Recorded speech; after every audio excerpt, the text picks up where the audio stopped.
persembahan. Persembahan yang adik-adik berikan bisa dikirim ke nomor rekening Kak Cahaya. Sebelum kita memberikan persembahan, kita akan berdoa terlebih dahulu. Lipat tangan, tutup mata, mari berdoa. Tuhan Yesus, terima kasih kami boleh beribadah di hari ini lagi. Sekarang kami memberikan persembahan.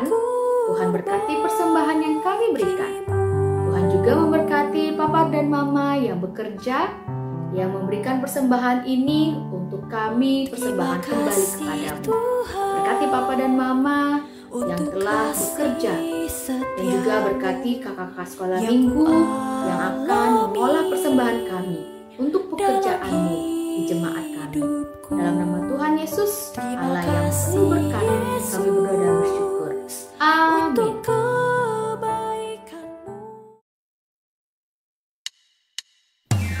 Adik-adik, sebelum kita dengarkan firman Tuhan, kita angkat pujian ini, Mata Tuhan Melihat.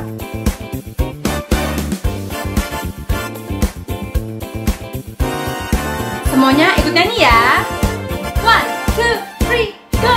Mata Tuhan melihat apa yang kita perbuat, apa yang baik, apa yang jahat. Oleh sebab itulah jangan berbuat jahat. Ingat, Tuhan melihat. Mata Tuhan melihat apa yang kita perbuat, apa yang baik, apa yang jahat. Oleh sebab itulah jangan berbuat jahat. Ingat, Tuhan melihat.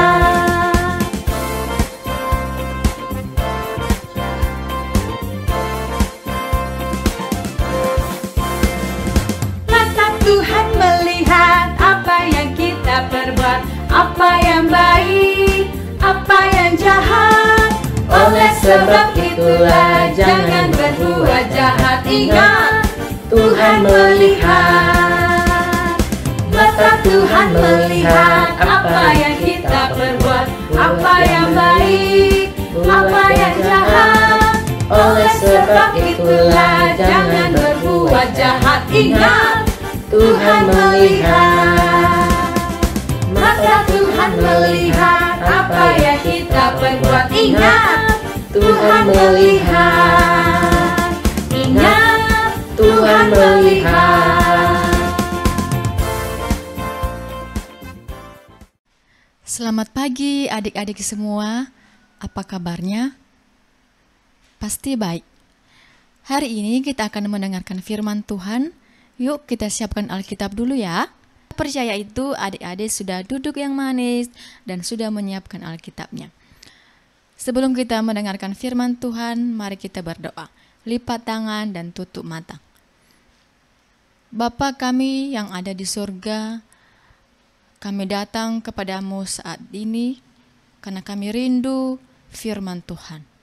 Biarlah firman Tuhan menjadi pelita bagi jalan kami dan menjadi terang bagi kehidupan kami.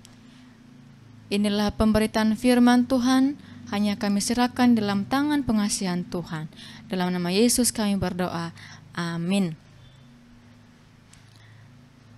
Pembacaan Alkitab kita hari ini terambil dari Hakim-Hakim pasal 11 ayat yang ke-29 sampai yang ke-40. Silakan Erlan membacakannya untuk kita. Hakim-Hakim 11 ayat 29 sampai 40. Nazar Yefta.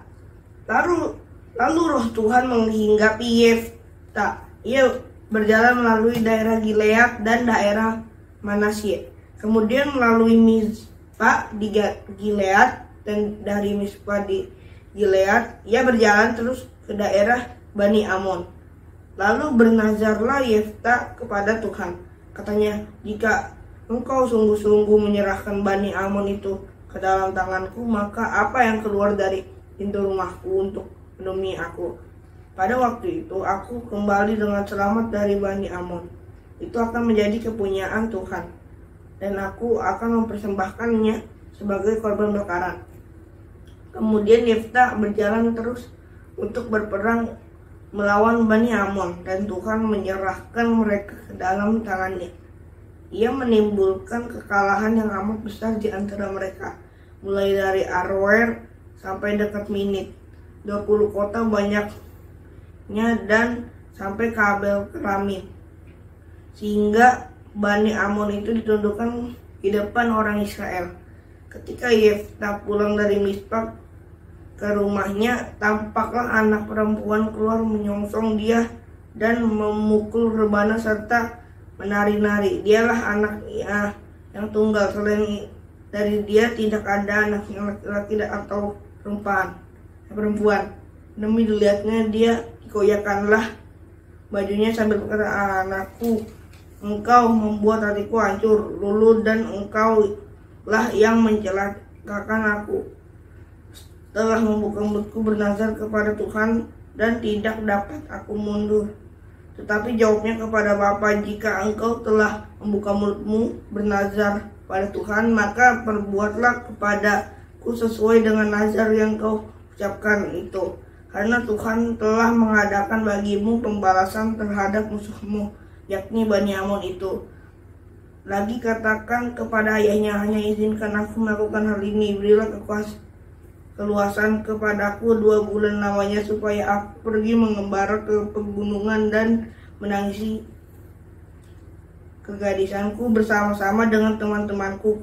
Jawab Yefta, "Pergilah," dan ia membiarkan dia pergi 2 bulan lamanya. Maka pergilah gadis itu bersama dengan teman-temannya menangisi kegadisannya itu di pegunungan. Setelah lewat kedua bulan itu, kembalilah ia kepada ayahnya, dan ayahnya melakukan kepada apa yang telah dinazarkan itu. Jadi gadis itu tidak pernah kenal lelaki, dan telah menjadi adat di Israel bahwa dari tahun ke tahun anak perempuan orang Israel selama 4 hari setahun meratapi anak perempuan Yefta orang Gilead itu.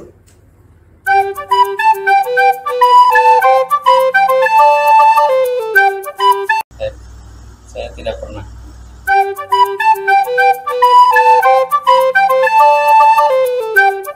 Ini saya kan kurang tahu bagaimana cerita dari Alkitab tersebut, jadi saya nggak bisa menjawabnya, menyedihkan atau membahagiakan cerita dari Yefta tersebut.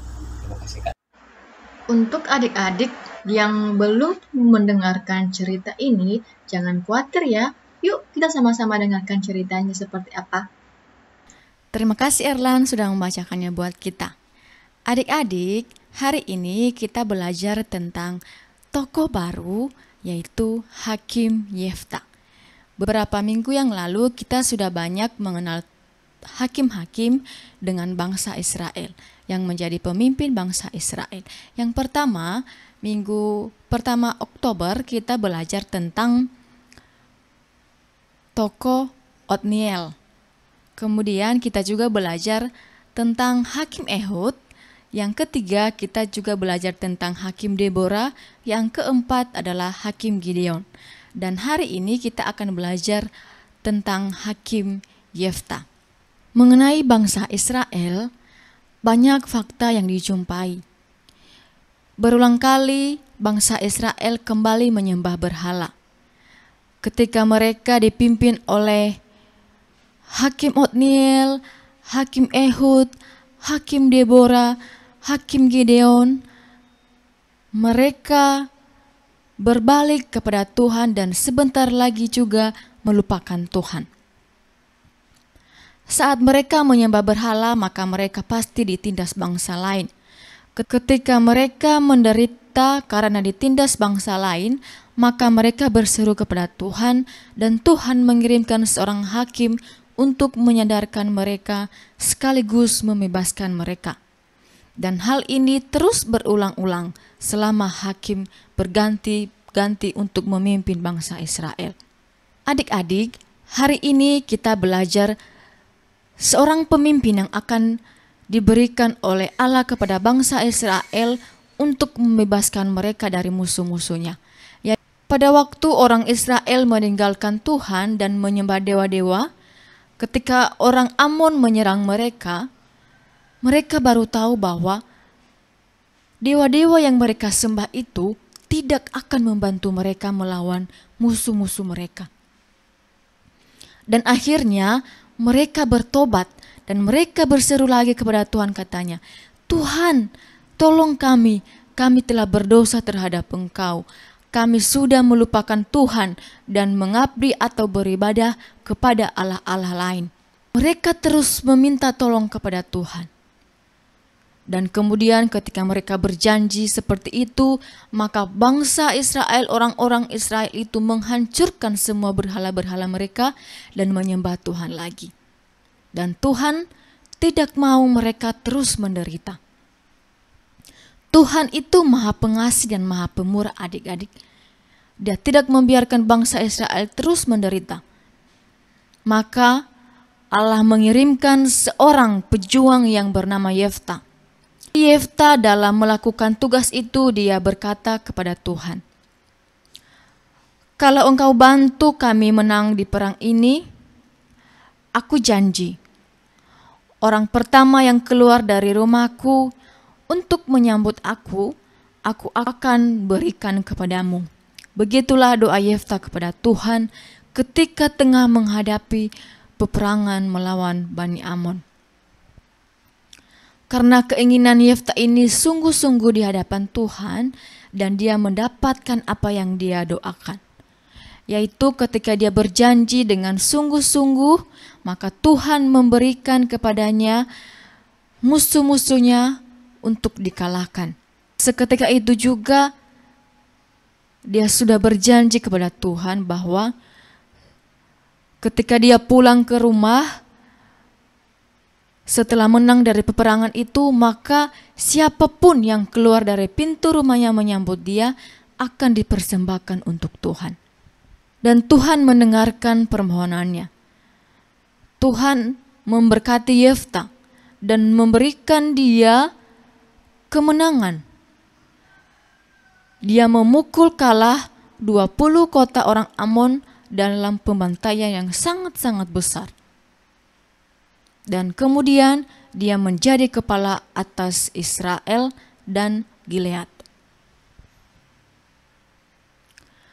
Kemudian ketika Yefta pulang dari peperangan itu, hal yang tidak diduga-duga dan tidak menginginkannya, dia berharap yang menyambut dia itu adalah para pasukan-pasukan dia, para dayang-dayangnya atau seorang pekerja bagi dia. Namun dia kaget ketika dia pulang ke rumah, anak satu-satunya perempuan menyambut dia dengan tari-tarian dan dengan yang lainnya. Betapa hatinya hancur ketika melihat anak perempuannya menyambut dia. Sehingga dia mengoyakkan pakaiannya dan mengatakan, "Aduh anakku, engkau memilukan hatiku." Di sini Yefta sangat sedih. Dia tidak mengharapkan putri satu-satunya itu sebagai wujud dari perjanjiannya dengan Tuhan. Tapi apakah Yefta benar-benar mempersembahkan putrinya ini sebagai persembahan korban bakaran? Tidak. Hal itu tidak disukai oleh Allah. Tuhan tidak menyukai korban manusia yang terang-terangan dilakukan.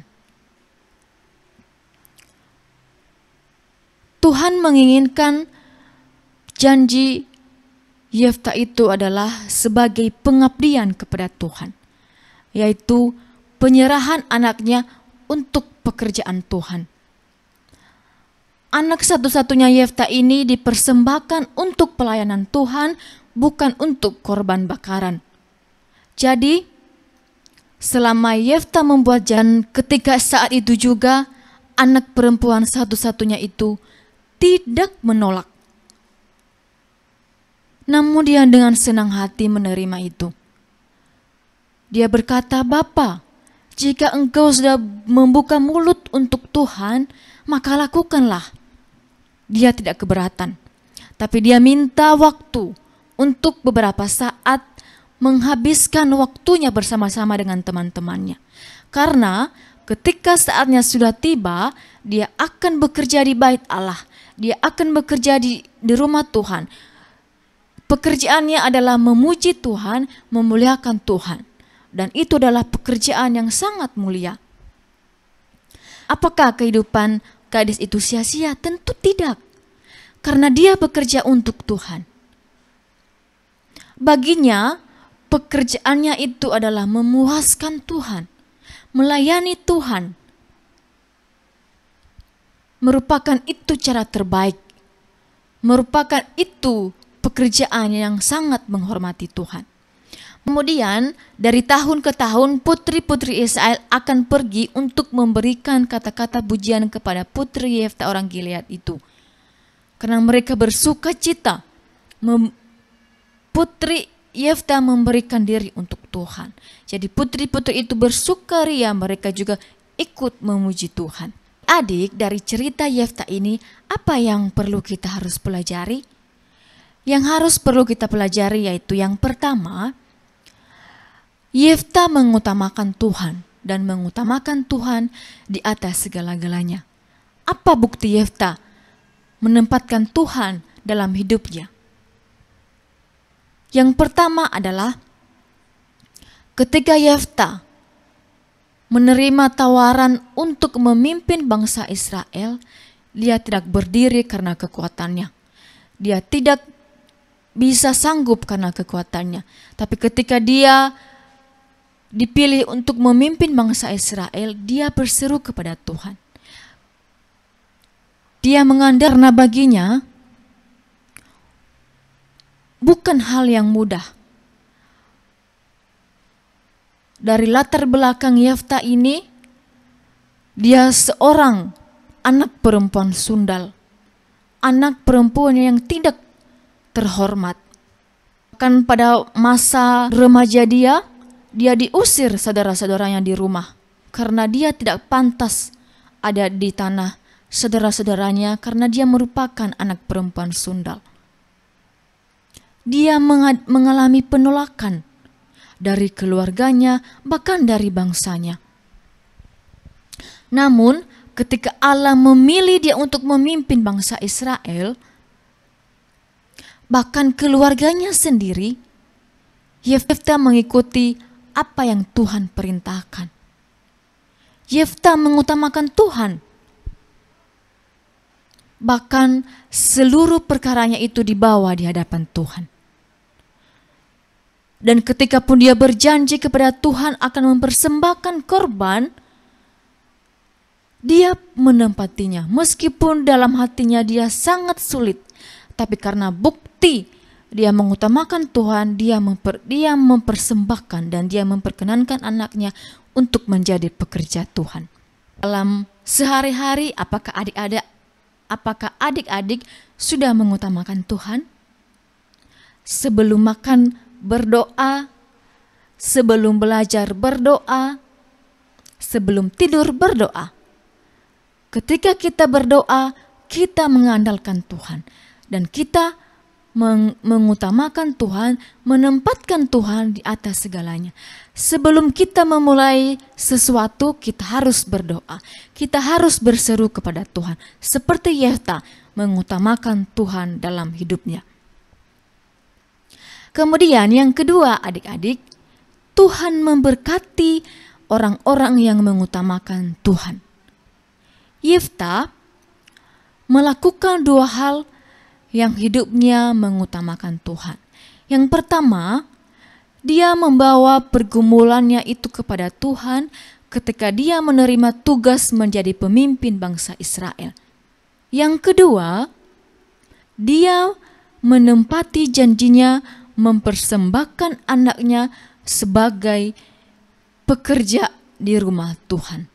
Meskipun itu adalah pilihan yang sangat berat baginya, tapi dia sudah berjanji dan itu tidak dapat diundur karena dia sudah berjanji untuk Tuhan. Kemudian, apa yang Yefta terima ketika dia mengutamakan Tuhan? Yefta diberkati dengan memberikan kemenangan baginya atas setiap pertempuran. Dia berhasil memenangi peperangan. Bahkan Alkitab mengatakan 20 kota Bani Amon itu berhasil dikalahkannya. Sangat-sangat luar biasa. Berkat-berkat yang Tuhan berikan kepada kita ketika kita mengutamakan Tuhan dalam hidup kita. Nah, adik-adik, mengutamakan Tuhan dalam hidup ini, maka Tuhan akan memberkati kita. Bukan hanya kemenangan, tetapi juga Tuhan akan memberikan kita kekuatan, kepintaran, bahkan juga pun yang kita inginkan, Tuhan akan kabulkan. Jadi adik-adik sekolah minggu, mari kita menjadi pengikut-pengikut Tuhan yang terus mengutamakan Tuhan dalam kehidupan kita. Yang poin pertama tadi adalah mengutamakan Tuhan dalam kehidupan kita, menempatkan Tuhan sebagai nomor 1 dalam kehidupan kita. Apapun yang kita perlakukan, terlebih dahulu adalah berdoa kepada Tuhan. Yang kemudian, yang kedua adalah ketika kita mengandalkan Tuhan, kita akan diberkati oleh Tuhan. Bukan hanya diberkati secara jasmani dan rohani, tapi kita juga akan diberkati dengan semua. Makasih untuk firman Tuhan pada pagi hari ini. Tuhan Yesus memberkati. Adik-adik, ibadah telah selesai. Sebelum menutup ibadah ini, kita menyanyi lagu Yesus Segala-galanya.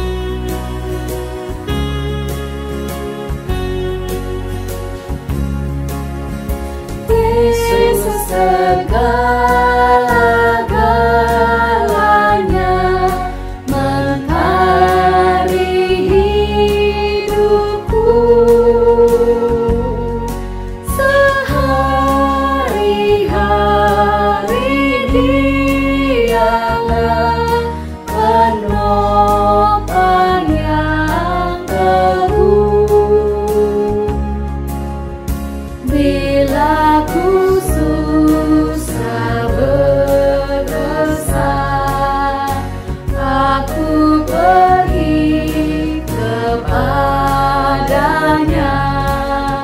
Sandaranku, penghiburku, sobatku.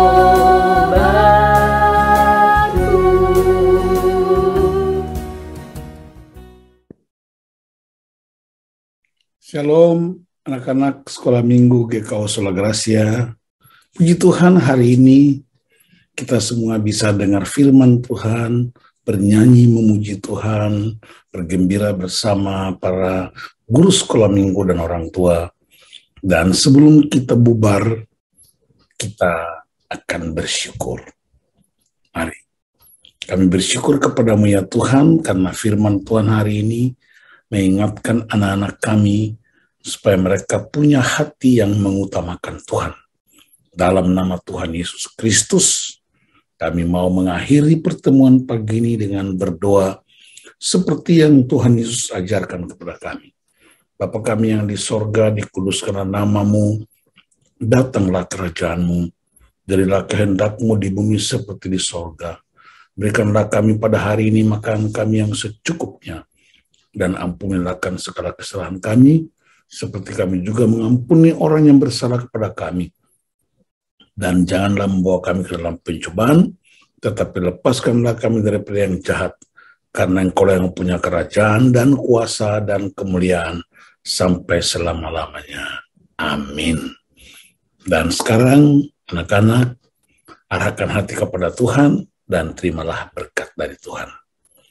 Kasih karunia Tuhan Yesus Kristus dan kasih Allah Bapa dalam persekutuan Roh Kudus menyertai memberkati anak-anak kami bersama keluarga, orang tua, sanak saudara, dan para guru sekolah minggu hari ini sampai Tuhan Yesus datang kembali.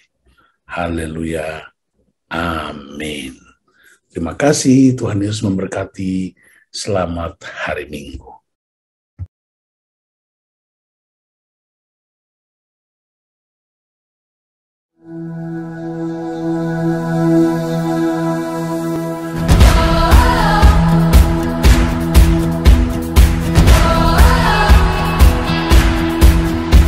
Jesus is the one who lights our way. He gives us hope for each new day. When the world feels dark and lonely,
follow Jesus wherever He will lead me. I'm gonna follow Jesus all the way. I'm gonna follow Jesus wherever He will lead me. I'm gonna follow Jesus all the way. He is the light that breaks through the darkness. Follow His lead and light it up, light